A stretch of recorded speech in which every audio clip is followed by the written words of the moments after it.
আগতে অসুৰৰো এইটো সংস্কাৰ আছিল চাওকচোন কশিপুৱে ভগৱান বিষ্ণুক কেতিয়াৰ পৰা শত্ৰু বুলি ভাবিবলৈ ধৰিলে প্ৰহ্লাদ চৰিতেই হওক নিসিংহ যাত্ৰাই হওক নিসিংহ মুৰাৰী বুলিয়ে কওঁ আজিকালি ঢেৰ নাম এই নাটভাগটো আমি সকলোৱে দেখিছোঁ কশিপুৱে আৰম্ভণিৰ পৰা নাৰায়ণক শত্ৰু বুলি ভবা নাছিল নহয় কেতিয়াৰ পৰা ভাবিলে বাৰু ক'ব নি কোনোবাই হিৰণ্যাক্ষক বধ কৰাৰ পৰা হিৰণ্যাক্ষক নিজৰ বোলে মোৰ ভাতৃক বধ কৰিলে যেতিয়া নাৰায়ণৰ পৰা মই ভাতৃ হত্যাৰ প্ৰতিশোধ ল'ম অসুৰ আছিল যদিও নিজৰ ভাতৃৰ প্ৰতি ইমান স্নেহ নিজৰ ভায়েকক ঈশ্বৰে হত্যা কৰিলে ঈশ্বৰৰ বিৰুদ্ধে অস্ত্ৰ তুলি ল'লে আজিকালি কেতিয়াবা শংকা উপজে ভাতৃ প্ৰেমত কেতিয়া উপজে একে পিতৃ মাতৃৰ সন্তান মাতবোল নকৰাকৈ আছে বোলে কেলে মাটি বাৰীৰ লগত লাগি মই ককাই ভাইৰ লগতে যদি মিলা প্ৰীতিৰে থাকিব পৰা নাই সংসাৰৰ কিছুমান কাৰণত লাগি কাৰণ বেলেগ হ'ব পাৰে মই মাত্ৰ এটা প্ৰসংগহে টানি আনিছোঁ তেতিয়াহ'লে অসুৰেও সেইটো কৰা নাছিল মই যদি তেনেকুৱা এটা জীৱন যাপন কৰিছোঁ মোৰ জৰিয়তে জীৱনত বাৰু কিবা অৰ্জন কৰা সম্ভৱ হ'বনে পুণ্য কথা বাদেই দিছোঁ ধৰ্ম সদাচাৰ কিবা মোৰ জীৱনত আছেনে হিৰণ্যাক্ষয়ো ইন্দ্ৰক পৰাস্ত কৰি আনি নিজৰ মুকুটটো আনি নিজৰ মাতৃৰ চৰণত দিছিলহি নহয়নে ভক্ত ধ্ৰুৱয়ো যেতিয়া ধ্ৰুৱলোকলৈ গমন কৰিছিল বিষ্ণুদূতে আহি লৈ গৈছিলহি তেতিয়া কৈছে কি যে আজি যে মই ভগৱানক উপাসনা কৰি ধ্ৰুৱলোকৰ স্থান লাভ কৰিব পাৰিলোঁ মই আজি ধ্ৰুৱলোকলৈ গৈছোঁ কিন্তু মোৰ মাতৃচোন পৃথিৱীতে আছে আজি সুৰুচি মাতৃয়ে সুৰুচিয়ে যদি ধ্ৰুৱক দেউতাকৰ কোচত উঠিবলৈ নিদিলেহেঁতেন আৰু সেই অনুতাপতে যদি ঈশ্বৰক উপাসনা কৰি পিতৃ পিতামহে ঢুকি নোপোৱা স্থান এটা লাভ কৰিম বুলি ভাবি ঈশ্বৰক উপাসনা নকৰিলেহেঁতেন তেতিয়া আজি ভক্ত ধ্ৰুৱই ভগৱন্তক নাপায় সেইখিনি সময়তো সেই বিৰূপে আচৰণ কৰা সুৰুচি মাতৃৰ বিষয়ে ভক্ত ধ্ৰুৱই চিন্তা কৰিছে এইফালে সেইটো দৈত্য আছিল যদিও মুকুটটো আনি নিজৰ মাতৃৰ চৰণত দিছে আমি কি কৰোঁ ডেকা গাভৰু হৈ থকালৈকে পিতৃ মাতৃ বয়স বৃদ্ধ হ'ল বোলে ঘৰত বুঢ়া বুঢ়ী আছেনে মৰিলে আপুনি মই কিন্তু সান্তনা দিবলৈ যাওঁ মৰিলে ভাল হ'ল তেওঁ কষ্ট কম খালে তোমালোকৰো কষ্ট কম হ'ল বাস্তৱিকতা সেইটো শুনিবলৈ বেয়া লাগে যিজন ব্যক্তিক মই গোটেই জীৱন শত্ৰু বুলি ভাবি আছোঁ তেওঁ মোৰ পিন্ধি থকা অলংকাৰকেইটা খুলিবলৈ নাযায় পৰিয়ালৰ মানুহকেইটাই যাব মৃতকৰ বস্তু বুলি চেণ্ডেলযোৰ শ্মশানলৈ দি পঠাবলৈ নাপাহৰে কিন্তু সোণৰূপৰ অলংকাৰকেইটা খুলি থ'বলৈ কাহানিও পাহৰা নাছিল কাহানিও নাপাহৰে গতিকে তাৰ নিমিত্তেই জীৱনটো নহয় জীৱনৰ বাস্তৱিকতা কিছুমান কঠিন সেইটো সন্মুখীন হ'ব লাগিব সেইবাবে চাওকচোন এই ইমানখিনি এটা কঠিন কৰ্মৰ জালিৰ মাজত ব্যক্তিজনে কেনেদৰে সুস্থিৰে থাকিব সেইবাবে ব্যক্তিজনৰ আচৰণত ঈশ্বৰে ধৰ্ম ভৰাই দিছে যাতে বেলেগকৈ তেওঁ ধৰ্ম কৰিবলৈ নাথাকেগৈ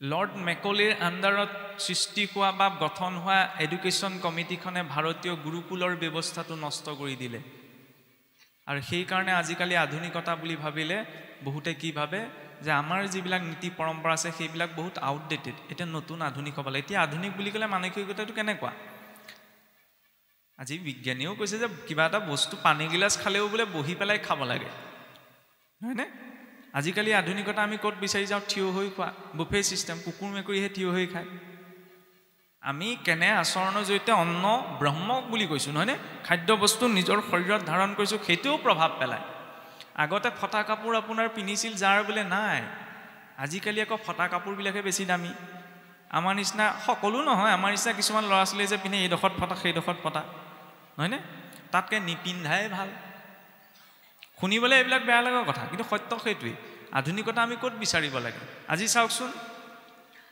ল'ৰা ছোৱালী বোলে মেট্ৰিক পাছ কৰি দিয়ে ডিষ্টিংশ্যন পাই দে বোলে দামী মোবাইল এটা দিম বাইক এখন কিনি দিম এই অফাৰটো বহুতত দেখা যায় এইটো বেয়া কথা পিছত ল'ৰা ছোৱালী বেয়া হ'ল বুলি কৈ লাভ নাই যুৱ প্ৰজন্ম উশৃংখল হ'বলৈ পৰিৱেশটো কোনে দিছে দৈত্যৰ ৰাজ্যত থাকি প্ৰহ্লাদ উশৃংখল নহ'ল আৰু মনুষ্যৰ মাজত থাকি আমাৰ ল'ৰা ছোৱালীবিলাক উশৃংখল হৈছে চিন্তা কৰিবলগীয়া হয় নহয় প্ৰহ্লাদ দৈত্য ৰাজ্যতহে আছিল কিন্তু দৈত্য সোপাই তেওঁক প্ৰভাৱ পেলাব নোৱাৰিলে আমাৰ ল'ৰা ছোৱালীক আকৌ মনুষ্যই ইমান প্ৰভাৱ পেলাইছে যে আমাৰ ল'ৰা ছোৱালী বহুত বেয়া কাম কৰিবলৈও আগবাঢ়িছে আগতে অন্ততঃ অসুৰেও ইমান সুৰাপান কৰা নাছিল গোটেই ডিষ্ট্ৰিক্টটো ভ্ৰমণ কৰিলে আপুনি কিতাপৰ দোকান এখন বিচাৰি নাপাব পাৰে ৱাইন শ্বপবিলাক একদম ডিষ্ট্ৰিক্টে চিন্তা যদি এইটো হয় কেঁচুৱা ল'ৰাটোৱে চুচৰি বাগৰি বেচাই এইটো চিন্তা কৰিব পাৰে খোজকেইটা পোনাব বিচাৰিছে এইজন আকৌ শিক্ষিত হৈ যদি খোজ বেকা হোৱা কিবা এটা খাইছে ল'ৰাটোৱেও অন্ততঃ কিবা এটা কৰি জিভাখন ঠিক কৰি শুদ্ধ বাক্যটো মা বুলি ক'ব বিচাৰে এইজনে আকৌ জিবা লেভা টাপা হোৱা যদি কিবা এটা খাইছে মানুহৰ ওপৰত চিন্তাটো কি থাকিল ইয়াত একো দৰ্শনৰ কথা নাই একো তত্ত্ব কথা নাই ইয়াত একো বিজ্ঞানৰ কথা নাই ইয়াত একো সাংঘাতিক কথা নাই মাত্ৰ সহজ চিন্তা ঈশ্বৰে ইমান এটা ভাল শৰীৰ দিছে নিজৰ কেপাচিটিটো অৰ্জন থকাকেইটা দিন ভাল বস্তুৰ মাজত ৰাখোঁ তাৰ জৰিয়তে ধৰ্ম হয় ধৰ্ম বুলি ক'লে চাকি গছ জ্বলাই অ হৰি অ ৰাম ক'লে এইটোতে ধৰ্ম এইটোত সামাজিক এটা ব্যৱস্থা চলি আছে তাৰ জৰিয়তে এটা পৰিৱেশ নিৰ্মাণ হয় কিন্তু নিজৰ জীৱনটোতো প্ৰায়োগিকতাখিনি থাকিব লাগিব নহয়নে আগতে অসুৰৰ ৰাজসভালৈও যেতিয়া দৈত্যগুৰু বৃহস্পতি গৈছিল অসুৰে উঠি পেলাই সম্ভাষণ জানে যে গুৰু আহিছে হয়নে গতিকে আপোনাৰ মোৰ জীৱনটো গুৰুৰ প্ৰতি বিশ্বাসটো ভক্তিটো লাগিব এই নহয় গুৰু দেখা ঈশ্বৰহে জ্ঞান কৰিলে এইটো কিন্তু ভুল হ'ব গুৰু সাক্ষাৎ ঈশ্বৰ স্বৰূপ বুলি আপুনি নিজে আশ্ৰয়দাতা গুৰুক সেইটো ভাৱনা কৰিব পাৰিব লাগিব তেতিয়াহে কিবা এটা হ'ব আগৰ অসুৰৰ মাজতো ইমান বিশৃংখলতা দেখা দিয়া নগৈছিল আজিৰ যুগত আজিৰ পুৰুষাৰ্থ কি ভাল কিবা এটা কৰ দামী মোবাইল এটা আমাক লাগিব দামী গাড়ী এখন লাগিব বাস্তৱতাটো চাওকচোন এইবিলাক কথা আকৌ নিউজতো নেদেখুৱায় তেতিয়া TRP নাবাঢ়ে নহয় দামী মোবাইলবিলাক আটাইতকৈ দামী কোম্পানীটো কি বাৰু ল'ৰা ছোৱালী আছে ন কি বাৰু দামী কোম্পানী ভাইটিহঁতক সুধিছোঁ আটাইতকৈ মোবাইলৰ দামী কোম্পানীটো কি বাৰু কোৱা হওঁ এনেই ধেমালি কৰিছোঁ কোৱা ভণ্টিহঁতো আছে বাইদেউহঁতো আছে বা জ্যেষ্ঠও আছে কনিষ্ঠও আছে কি বাৰু কি বাৰু আইফোন নহয়নে আইফোন বুলি কৈছে আইসকলেহে কৈছে দেখিছে য'ত আধা খোৱা আপেল এটা যে আঁকি থোৱা থাকে মোবাইল আটাইতকৈ দামী কোম্পানী সেই গোটেই আইফোনৰ আপোনাৰ মোবাইল হওক লেপটপ হওক তাতকৈ দামী নাই আৰু সেই কোম্পানীটোৰ মালিক কোন ষ্টিভ জবছ তেওঁ এতিয়া ঢুকালে অৰ্থাৎ মৃত্যু ঘটিলে মৃত্যু হোৱাৰ পিছত তেওঁৰ যিগৰাকী পত্নী লৰেনা পাৱেল বুলি কয় তেওঁৰ সেই কোম্পানীৰ দায়িত্বভাৰ পালে বিশ্বৰ আটাইতকৈ দামী মোবাইল লেপটপ কোম্পানীটোৰ মালিক ধন টকা পইচা সাধনৰ কিবা নাচাক কিনি থ'ব পাৰে নেশ্যনেল এৰ'নটিকেল স্পেচ এডমিনিষ্ট্ৰেশ্যন মহাকাশ গৱেষণা কেন্দ্ৰ সেই গোটেইটো কিনি থোৱাৰ কেপাচিটি আছে বিশ্বৰ আটাইতকৈ উচ্চ মহাকাশ গৱেষণা কেন্দ্ৰটো হৈছে নাছা কিন্তু সেই নাছাকো কিনি থোৱাৰ কেপাচিটি এই লৰেনা পাৱেলৰ আছে ইমান শক্তি ইমান সামৰ্থ্যতা ইমান ধন কিন্তু মানসিক শান্তিটো বিচাৰি ক'লৈ আহিছে ভাৰতলৈ আহি গংগাত গা ধুইছেহি হে শংকৰাচাৰ্যৰ পৰম্পৰাৰ মঠলৈ গৈ পেলাই মন্ত্ৰ দীক্ষা লৈছেগৈ তেওঁৰ কি অভাৱ আছিল ইমান ধন ঐশ্বৰ্য বিশ্বৰ আটাইতকৈ এটা দামী কোম্পানীৰ মালিক ইয়ালৈ আহি তেতিয়ালৈ গীতা ভাগৱতৰ জ্ঞান খুচৰা কি প্ৰয়োজন আছিল দ্বিতীয়তে চাওকচোন গাড়ীৰ আটাইতকৈ এটা দামী কোম্পানী কি কোম্পানী দামী কোম্পানী এটা কওকচোন আইসকল নালাগে আমাৰ ল'ৰা ছোৱালীখিনিয়ে কওক দামী কোম্পানী এটা গাড়ীবিলাকৰ কোনোবা এখন কোৱা হওঁ লাজ কৰিব নালাগে এইবিলাক লাজ কৰা কথা নহয় নহয় নিকিনিলেও আজিকালি ল'ৰা ছোৱালীয়ে জানে বাৰু যাই হওক ফৰ্ড কোম্পানী বহুত পুৰণা আটাইতকৈ পুৰণা প্ৰথম চাৰিচকীয়া গাড়ীয়ে বনাইছিল হেনৰী ফৰ্ডৰ এতিয়া পৰিণাতি হৈছে আলফ্ৰেড ফৰ্ড কোম্পানীৰ মালিক সেইজনে কি কৰিলে এতিয়া গোটেই সেই 1000 কোটি টকাৰ মালিক কোম্পানী এৰি পেলাই এতিয়া ভাৰতলৈ গুচি আহিলে ভাৰতত খ্ৰীষ্ট ধৰ্ম ত্যাগ কৰি নাম লৈছে কি হিন্দু ধৰ্মত দীক্ষিত হৈ অম্বৰীশ দাস ভক্ত অম্বৰীশৰ নামেৰে এইবিলাক কথাটো মোবাইলত নাচা চিন্তাটো এইটো এতিয়া মোবাইলটোৰ জৰিয়তে আমি কোনোবাই ক'ৰবাত পিকনিক খাবলৈ গৈ যদি বমি কৰিলেগে বমি কৰা ভিডিঅ'টো যদি বনাই দিছে আমাৰ মানুহে সেইটোও চাব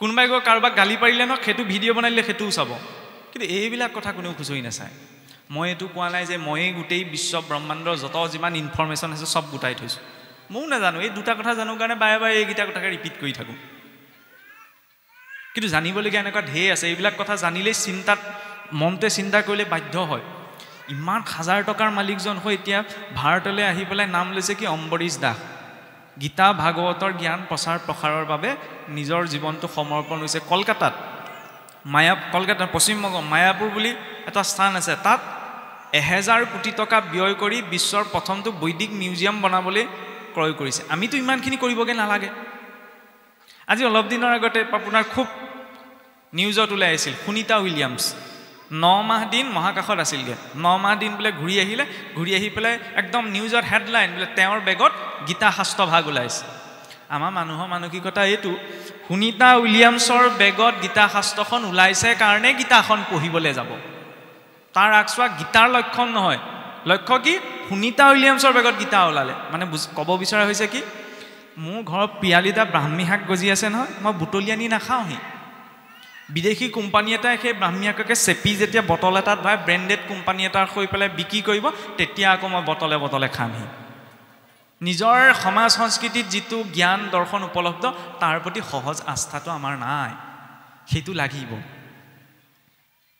আজি মুছলিমজনে চাওকচোন টুপিটো পিন্ধিবলৈ কাহানিও লাজ নকৰে শিখসকলে নিজৰ পাগুৰিটো নেৰিলে ইংৰাজসকলে গোটেই পৃথিৱীক ইমান শাসন কৰিলে নিজৰ সমাজ সংস্কৃতি পাকে পকাৰে চলে বলে কিম্বা কৌশলে সোমোৱাই দিবলৈ চেষ্টা কৰিলে আমি নিজৰ সমাজ সংস্কৃতি ধৰ্ম ৰক্ষা কৰিব পাৰিছনে গীতাৰ প্ৰথম শ্লোকটো কি আমাৰ ল'ৰা ছোৱালী সুধকচোন ক'ব পাৰিবনে সেইটো কিন্তু পৰিতাপৰ কথা হয় নহয় আমেৰিকাত যেতিয়া প্ৰথম পৰমাণু বোমা পৰীক্ষণ কৰা হৈছিল 1945 চনত পৰমাণু বোমা ফুটুতে তাৰ যিটো ৰূপ দেখিলে ৰূপটো দেখি তাৰ আপোনাৰ প্ৰধান বিজ্ঞানী আছিল জুলিয়াছ ৰবাৰ্ট অপেনহাইমাৰ দেখা লগে লগে খ্ৰীষ্টান মানুহ ওলাব লাগিছিল বাইবেলৰ কথা এটা কি ওলাইছিল গীতাৰ বিশ্বৰূপ দৰ্শনৰ শ্লোক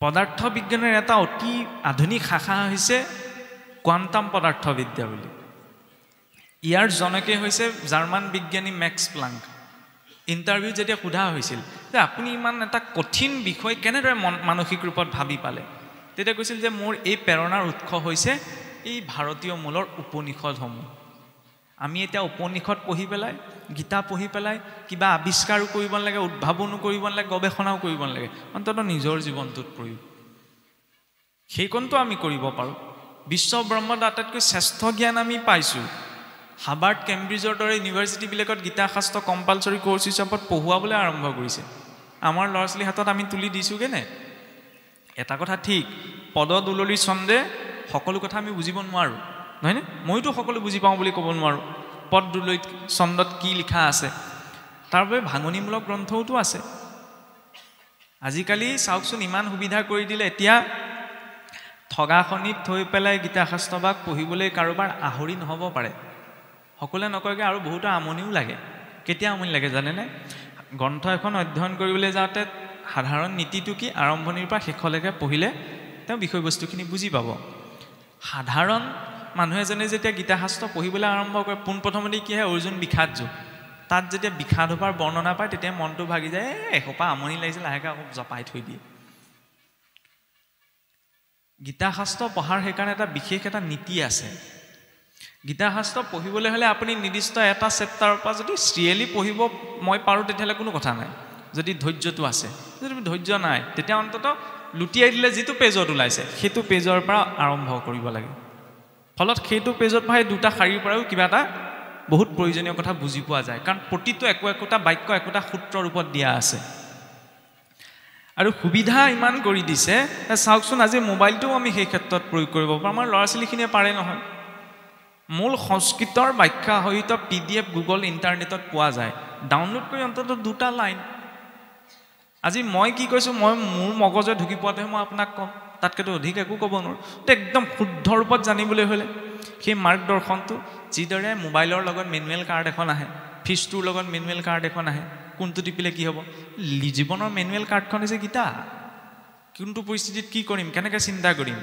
সেইকণটো নিজৰ দৃষ্টিৰে লাগিব মোবাইলটোত PDFটো ডাউনলোড কৰি অন্ততঃ দিনটোত দুটা লাইন পঢ়িবলৈ বোলে আমনি লাগে আজিকালি এনেকুৱা কিছুমান এপ্লিকেশ্যনো আছে যে শুনিবও পাৰি শ্ৰৱণ কৰিবও পাৰি তাক প্ৰয়োগ কৰিব লাগে কি যদি সেইকণো ইমান সুবিধা কৰি দিছে আজি বিজ্ঞান প্ৰযুক্তিবিদ্যাই যে সেই মোবাইলটোৰ জৰিয়তেও কোনোবাই ইচ্ছা কৰিলে ধৰ্ম চৰ্চা কৰিব পাৰে প্ৰয়োজনীয় কথাখিনি আয়ত্ত কৰিব পাৰে কিছু কথা মানুহে নিজৰ বাবে লাগে কিছু কথা আনক ক'বলৈ লাগে আৰু কিছু কথা প্ৰয়োগ কৰিবলৈ লাগে যাতে আমি পালন কৰি থকাখিনিৰ ওপৰত যদি কোনোবাই যদি অবজেকশ্যন হয় আমি নিজৰ সমাজ সংস্কৃতি শুদ্ধ সেইটো যাতে বুজাই দিব পাৰোঁ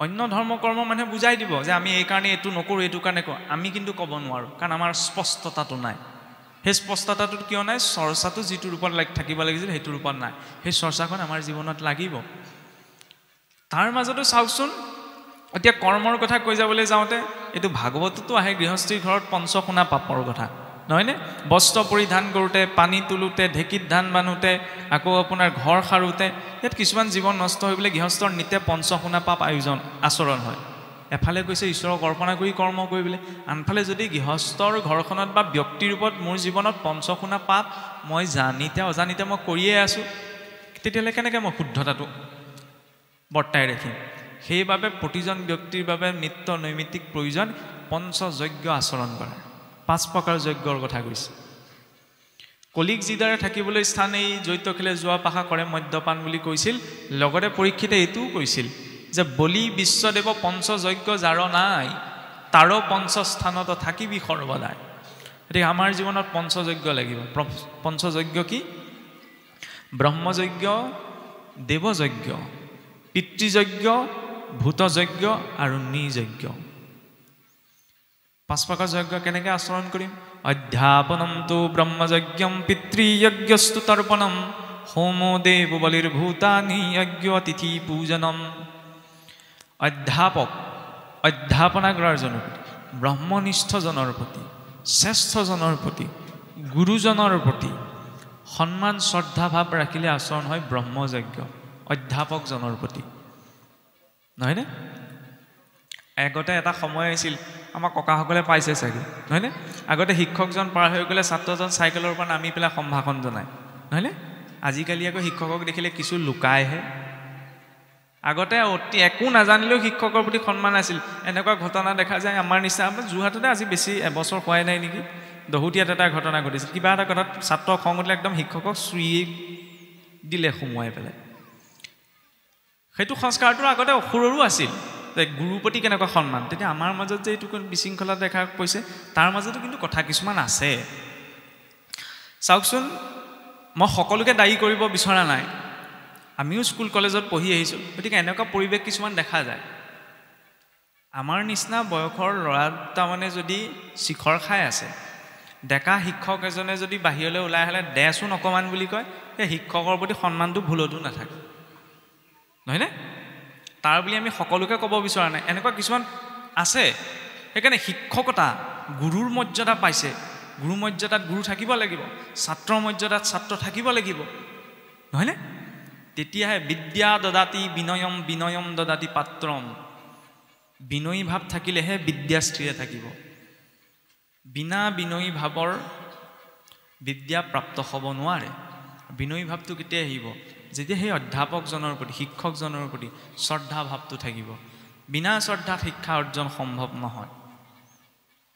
সেইবাবে কোৱা হৈছে অধ্যাপকজনৰ প্ৰতি ব্ৰহ্মনিষ্ঠজনৰ প্ৰতি শ্ৰদ্ধা শুশ্ৰূষাতে আচৰণ হয় মনুষ্যৰ ব্ৰহ্মযজ্ঞ ইয়াৰ পাছতে কোৱা হৈছে পিতৃযজ্ঞস্তু তৰ্পণম পিতৃযজ্ঞ বুলি তৰ্পণ কৰা হৈছে এতিয়া আমাৰ সমাজত কিছুসকলে কি কৰে শ্ৰদ্ধাই হৈছে শ্ৰাদ্ধ গতিকে পিতৃ মাতৃ জীৱিত অৱস্থাত তেওঁলোকৰ সেৱা শুশ্ৰূষা কৰাটো হৈছে পুত্ৰৰ দায়িত্ব মৰাৰ পাছত আৰু কৰিব লাভ নাই সেইবিলাক কামৰ কোনো অৰ্থ নাই এনেকৈ পুনাই থৈ দিয়ে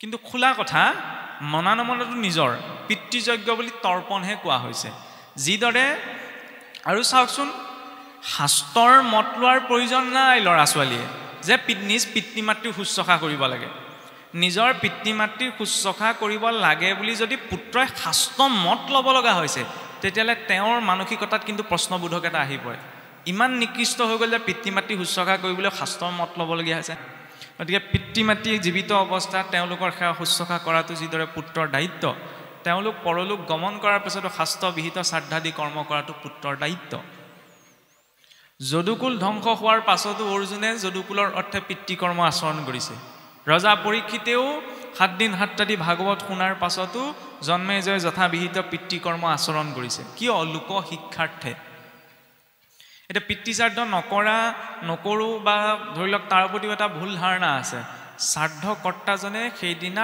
63 বাৰ বিষ্ণুৰ নাম উচ্চাৰণ কৰে আৰু নকৰাজনে সেইখিনি বিষ্ণুৰ কৰ্ম হয় পিণ্ডটো দিওঁতেই তাত এডাল ৰেখা টনা হয় বৈষ্ণৱী ৰেখা বুলি বিষ্ণুক সাক্ষী কৰিহে পিণ্ড দান দিয়ে প্ৰথমটো পিণ্ড ইমান সৌম্যতাৰ দৰ্শন চাওকচোন প্ৰথমটো পিণ্ড ভৰতৰ অৰ্থে কাৰণ আমি ভৰতৰ ভূমিত আছোঁ দ্বিতীয়টি পিণ্ড সেই বংশ বা কুলত যদি কোনোবা অগ্নিদগ্ধ দুৰ্ঘটনাগ্ৰস্ত হৈ কিবা অধোগতি প্ৰাপ্ত হৈছে তেওঁৰ তৃপ্তিৰ অৰ্থে, তৃতীয়টি পিণ্ড নিজ পিতৃৰ অৰ্থে বা মাতৃৰ অৰ্থে, তাতো সৌম্যতাৰ এটা দৰ্শন আছে। ভগৱান বিষ্ণুক সাক্ষী ৰূপত ৰাখি সেই পিণ্ডদান কৰা হয়। আৰু পিণ্ডদান কৰাটো পুত্ৰৰ দায়িত্ব। দেৱ পিতৃ কৰ্মাভ্যাম ন প্ৰমদিতব্যম, কেতিয়াও দেৱকৰ্ম পিতৃকৰ্মত প্ৰমাদ কৰিব নালাগে। এতিয়া আৰু খোলাকৈ কৈছোঁ, বামুণীয়া কাৰণে সেইফালে টানি টানি কৈছোঁ বুলি নাভাবিব, শাস্ত্ৰত নিজে বিচাৰ কৰিলেই হ'ল।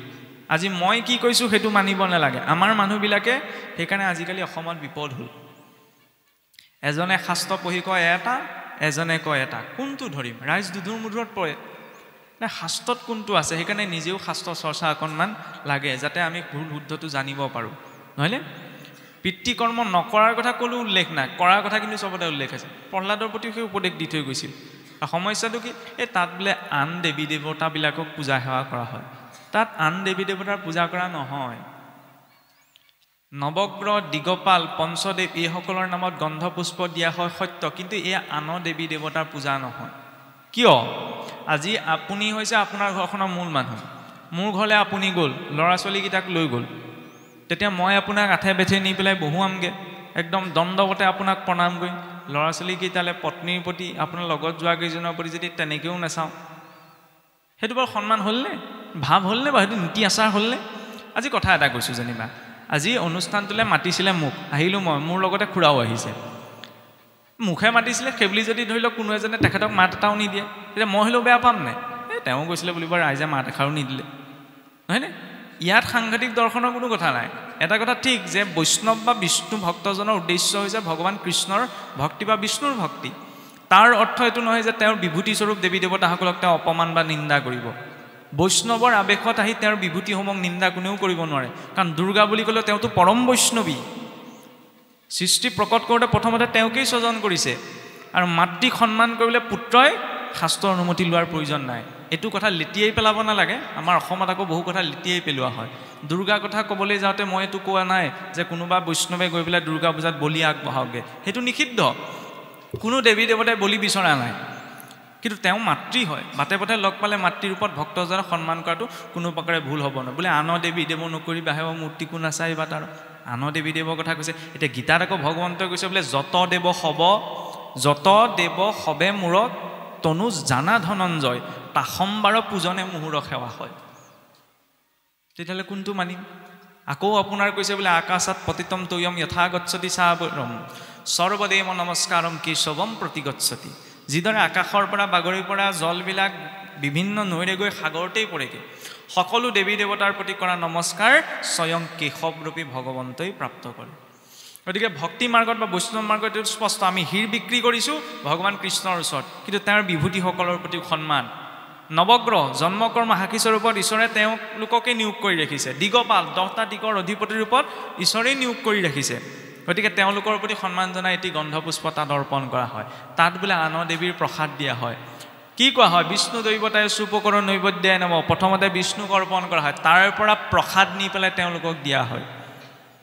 কোনো পূজাৰ বিধিত পৃথককৈ দুৰ্গাৰ নামত, পৃথককৈ গণেশৰ নামত অৰ্পণ কৰাৰ বিধান নাই। বৈষ্ণৱে পোনপ্ৰথমতে বৈষ্ণৱ পূৰ্বে বিষ্ণুকেই অৰ্পণ কৰে, তাৰ পাছতহে সেই বিভূতিসকলক প্ৰসাদ ৰূপত। দে দৰ্শনটো স্পষ্ট হ'ব লাগে। মই এইটো জোৰ দিয়া নাই যে আপুনি মানিবই লাগিব, ধৰ্ম উদাৰ, কিন্তু দৰ্শনটো আছে, দৰ্শনটোক ওপৰাই পঠাব নোৱাৰোঁ। কথা হ'ল সেইটো, কোনোবাই মানিব বিচাৰিছে মানক, মনাটো শুদ্ধ, কিন্তু কাৰোবাৰ মনে গ্ৰহণ কৰা নাই, নালাগে মানিব, কিন্তু ওফৰাই পঠাব নোৱাৰোঁ। ওফৰাই পঠালে সেইটো শাস্ত্ৰ বিধি নিষেধ লংঘন কৰা হ'ব। আৰু দ্বিতীয়তে চাওকচোন, এই ক্ষেত্ৰতো শংকা এটা আমাৰ ৰাইজৰ মাজত আছে। চাওকচোন, পিতৃ মাতৃ বিয়োগৰ সময়ত পিতৃযজ্ঞ কৰোঁতে, পিতৃকৰ্ম কৰোঁতে ধৰি লওক কেশ কৰ্তন কৰিব লাগে নে নালাগে। এতিয়া কিছুসকলে এইটো অশ্বত্থামাৰ শিৰোমণি কটাৰ লগত মিলাই পেলাই কয় অশ্বত্থামাক শাস্তি দিছিল ঈশ্বৰে, তেওঁৰ এই দ্ৰৌপদীৰ পাশুপুত্ৰক হত্যা কৰাৰ কাৰণে। কি কৰিছিল? মুণ্ডন কৰিছিল। মুণ্ডন শব্দটো আপুনি লুটিয়াই চাওক, বিচাৰি নাপায়। অশ্বত্থামাৰ কি কৰিছিল? মাজে মাজে চেৰাচেৰে দি পেলাই চুলিখিনি কাটি দিছিল, সম্পূৰ্ণ মুণ্ডন কৰা নাছিল, শাস্তি। আৰু দ্বিতীয়তে এই শিৰোমণিটো, শিৰত যুক্ত হোৱা মণিটোৰ লগতে শিখা কৰ্তন কৰিছিল, ব্ৰাহ্মণৰ শিখা কৰ্তন কৰিছিল, সকলো মান সন্মান সেইখিনিতে শেষ।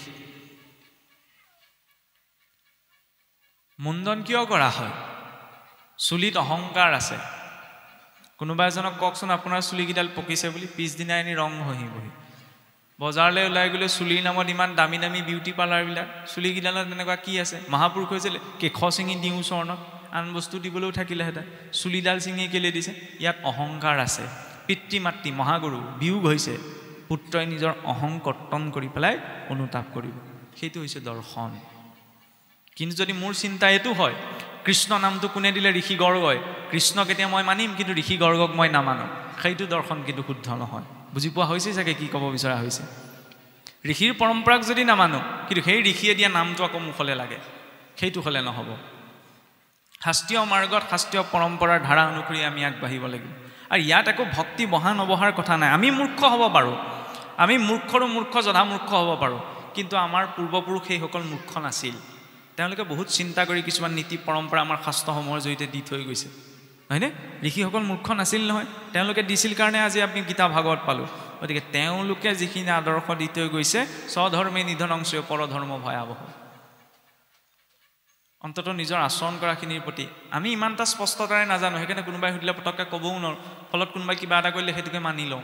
সেইটো হ'ব নালাগে, স্পষ্টতাটো লাগে। পিতৃযজ্ঞস্তু তৰ্পণ, পুত্ৰ যদি পিতৃকৰ্ম কৰিবলৈ সামৰ্থ্যৱানো নহয়, সেইদিনা যদি সংকল্প কৰি পেলাই যদি বোলে গাই এজনীক কেঁচা ঘাঁহকেইডালো অৰ্পণ কৰিছে, তেতিয়া তাতো বোলে পিতৃগণ তৃপ্ত হয়। কিন্তু সেইটো ব্যৱস্থা কাৰ বাবে? যিজন সামৰ্থ্যৱান নহয়। কোনোবা এজন তাকো কৰিবলৈ যদি সামৰ্থ্যৱান হয়, নিৰ্জন স্থানলৈ গৈ যদি সামান্য জল একাজলিও সংকল্প কৰি অৰ্পণ কৰে, সেই পিতৃ যদি বোলে বৈকুণ্ঠত আছে, তেতিয়াহ'লে হৰি কীৰ্তনৰ ৰস ৰূপত, দেৱকুলত থাকিলে সোমৰস ৰূপত, মনুষ্য লোকত থাকিলে ধন ৰূপত, অসুৰ কুলত থাকিলে ৰক্ত ৰূপত, নাগকুলত থাকিলে বায়ু ৰূপত, পক্ষীকুলত থাকিলে ফল ৰূপত প্ৰাপ্ত কৰে। ইমান এটা সৌম্যৰ দৰ্শন। মুঠতে ক'ব বিচৰা হৈছে কি, যে যিদৰে নিজৰ কৰ্মখিনি দায়িত্ব বুজি পালন কৰা প্ৰয়োজন, মনুষ্যৰ জীৱনত এই পঞ্চযজ্ঞ আচৰণ লাগে। ব্ৰহ্মযজ্ঞ, পিতৃযজ্ঞ, দেৱযজ্ঞ। আমাৰ বাবে ভজনীয় দেৱ হৈছে ভগৱন্ত কৃষ্ণ বা বিষ্ণু। ঘৰখনত সেইকাৰণে তেওঁৰ উপাসনাৰ স্থলী অকণমান লাগে। যিজনা ঈশ্বৰে ইমান এটা সুন্দৰ শৰীৰ দিছে, শৰীৰটোত ইমান দামী দামী অংগ প্ৰত্যংগ লগাই দিছে, উশাহ নিশাহ লৈ থাকিবলৈ ইমান এটা দুৰ্লভ সময়, এই সময়ছোৱা জীৱনত কাহানিও ঘূৰি নাহে। সেইজনা ঈশ্বৰকে চিন্তা কৰিবলৈ যদি মোৰ ঘৰখনত চুক এটাও নাই, তেতিয়াহ'লে আটাইতকৈ অকৃতজ্ঞৰ ঘৰ হৈছে মোৰ ঘৰখন। 24 ঘণ্টাত যদি ঈশ্বৰক চিন্তা কৰিলে মোৰ অকণমান সময় নাই, সংসাৰ আটাইতকৈ অকৃতজ্ঞ ব্যক্তি হয় নহয়? আগতে অসুৰেও ইষ্ট বন্দনা ত্যাগ কৰা নাছিল। বলি, বিসৰ্পৰ বা বান, ৰাৱণ, কংস এইবিলাকতো দৈত্য দানৱ আছিল, কাহানিও নিজৰ ইষ্টদেৱক ভজনা এৰা নাছিল। আমি কিন্তু এৰি দিলোঁ। আজি অসমীয়া সমাজে একেলগে ক'ব নোৱাৰে সন্ধ্যা লাগিল মাত্ৰ প্ৰতি ঘৰ গৃহতে ঈশ্বৰ উপাসনা হয় বুলি। এটা সময় আছিল, ককা আইতাক মাক দেউতাকে এছাৰি দেখুৱাই হ'লেও ল'ৰা ছোৱালী সন্ধ্যা লাগিলে মুখ হাত ধুই ঈশ্বৰ সেৱা কৰগে বুলি কৈছিল। আজিকালি ক'ব নোৱাৰে, নিজেওতো কৰিব লাগিব, সকলোকে আমি কোৱা নাই। আৰু দ্বিতীয়তে চাওকচোন, আমাৰ নিচিনা বয়সবিলাকত বুজাবলৈ অকণমান অসুবিধা হয়। এইবিলাক বয়সত বেছিকৈ ভেজা দিলে মানে ফাটি যোৱাৰ চান্স থাকে। সেইকাৰণে সৰুৰে পৰা পৰিৱেশ এটা দিব লাগিব। ঈশ্বৰ উপাসনা কিয় প্ৰয়োজন? চাওকচোন, প্ৰাৰ্থনা কৰিলে কেনেকুৱা এটা শক্তি হয়। 2019 চনতে ডক্টৰ এলেক্সিছ কেৰল নামৰ এজন ব্যক্তিয়ে প্ৰাৰ্থনাৰ ওপৰত গৱেষণা কৰি আপোনাৰ চিকিৎসা বিজ্ঞানৰ নোবেল পুৰস্কাৰ পাইছিল। কিয়? প্ৰাৰ্থনাৰ জৰিয়তে ব্ৰেইন কেঞ্চাৰো ঠিক কৰি দিছিল। প্ৰাৰ্থনাটোৰ ইমান শক্তি আছে, যদি ভাৱপূৰ্ণভাৱে তাক আচৰণ উচ্চাৰণ কৰা হৈছে, তেতিয়া সি ইমান পজিটিভিটি মনলৈ আনি দিয়ে। প্ৰাৰ্থনা মানে কিবা এটা বিচাৰি কৰা নহয়। সন্ধ্যাবেলা কিয় সম্যক শ্ৰাদ্ধা ইতি সন্ধ্যা, সম্যক ধাৰণাৰ সময়কণ হৈছে সন্ধ্যা। বাহিৰত থকা চৰাই চিৰিকটিকেইটাও বাহলৈ উভতে। সকলো ধৰি লওক সন্ধ্যা লগা সময়ত ঘৰত থাকিব নোৱাৰিব পাৰে, সকলোৱে কৰ্মক্ষেত্ৰবিলাক বেলেগ বেলেগ। অন্ততঃ যিকেইটা মানুহ ঘৰখনত আছে, গোসাঁই ঠাইখনত বহি একেলগে যদি ঈশ্বৰক চিন্তা কৰে, পৰিৱেশটোৱে কেনেকুৱা হ'ব চাওকচোন। কোনোবাই সেইখিনি সময়ত টান মাত এষাৰ দিবহি পাৰিবনে? নোৱাৰে। গতিকে সেই উপাসনাখন জীৱনত প্ৰয়োজন, তেতিয়া দেৱযজ্ঞ আচৰণ হয়। ইয়াৰ পিছতে কি আছে? ভূতযজ্ঞ, সমস্ত প্ৰাণীৰ প্ৰতি দয়া। এতিয়া চাওকচোন, আন ৰূপত দয়া নকৰিলেও অন্ততঃ এইটো চিন্তা, ঈশ্বৰৰ ওচৰত যেতিয়া মই সেৱা কৰিছোঁ, প্ৰভু মোক ভালে ৰাখিবা, মোৰ পৰিয়ালটো ভালে ৰাখিবা, মই তেতিয়া আনৰ পৰিয়াল এটা নষ্ট নকৰিবও লাগিব। বুজি পোৱা হৈছেই চাগে? বৰকৈ মাছ মঙহৰ কথালৈ নাযাওঁ, ৰাইজে প্ৰথমতে বেয়া পায়। চাওকচোন, এবাৰ বোলে ব্যাসদেৱ এই ৰাস্তাইদি গৈ থাকোঁতে পটককৈ বোলে দেখা পালে খৰধৰকৈ পৰুৱা এটা পথটো পাৰ হৈ যাবলৈ লৈছে। ব্যাসদেৱ এতিয়া সৰ্ববিদ্যাত পাৰ্গত আছিল। এতিয়া পৰুৱাটোৰ ভাষাতে সুধিছিলে বোলে ব্যাসদেৱে, তুমি ইমান লৰালৰিকৈ ক'লৈ যোৱা? পৰুৱাটোৱে কৈছে বোলে, এই গৰু গাড়ী এখন আহি আছে, লৰালৰিকৈ যদি মই পথটো পাৰ নহওঁ, এই চকাৰ মাজত সোমাবলৈ মোৰ প্ৰাণবায়ু ওলাই যাব। ব্যাসদেৱে তেতিয়া হাঁহিছে, ইমান সামান্য জীৱটোৱে নিজৰ শৰীৰটোৰ কথা ইমান ভাবিছে। পৰুৱাটোৱে কৈছে, ব্যাসদেৱ আপুনি নিজৰ শৰীৰটোক যিমান ভাল পায় ময়ো এইটোক ইমান ভাল পাওঁ। পৰুৱাটোৱে যেতিয়া সেইটো চিন্তা, এই অন্য বাকীবিলাক জীৱৰতো শৰীৰটোৰ প্ৰতি এটা মোহ আছে, নহয়নে? মই যদি ভোজনৰ নিমিত্তে জিভাখনক লাগি সেই জীৱৰ পৰিয়ালকেইটা নষ্ট কৰিছোঁ, সেইটো প্ৰভাৱ মোৰ পৰিয়ালটোত নপৰাকৈ থাকিবনে? আমি যিজনাক কৰোণাময় বুলি শৰণে পখিছোঁ, মনত ৰাখিব আমিয়েই লাগিব, কালৰ মূৰ্তিও সেইজনী। জয় বিজয়ক ক্ষমা কৰি দিব পাৰিলেহেঁতেন, নিজৰে পৰিয়ালৰ মানুহ অকণমান অভিমান কৰিলেই জানিবা। যদুকুলকো ক্ষমা কৰি দিব পাৰিলেহেঁতেন, অকণমান ধেমালি কৰিলে আৰু ঋষিসকলৰ সৈতে ক্ষমা কৰি দিয়কচোন, নাই দিয়া গোটেই বংশ। এইবিলাক শুনিবলৈ বেয়া লগা কথা, কিন্তু সত্য সেইটোৱেই।